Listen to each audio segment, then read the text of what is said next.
As music producers, we are mad.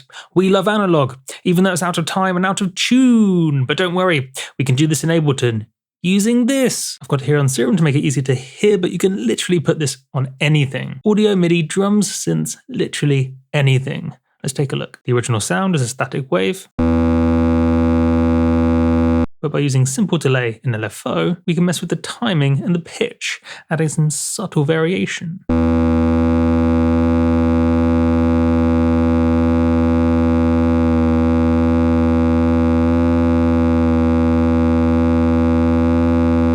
Importantly, we do this subtly, but let me show you an extreme example to show you what's happening.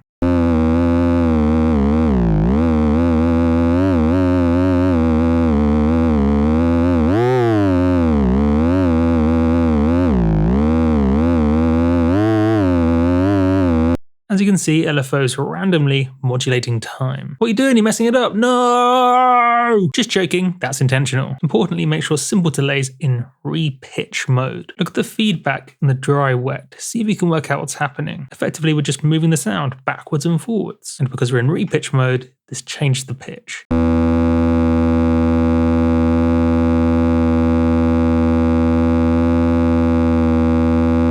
Map the LFO, make it random, add some jitter if you like, maybe smooth it out, and then just play around till it sounds cool. Remember, you generally want to do this subtly, but it's up to you how fast to do this. Knowledge from me, multiplier. Kind of.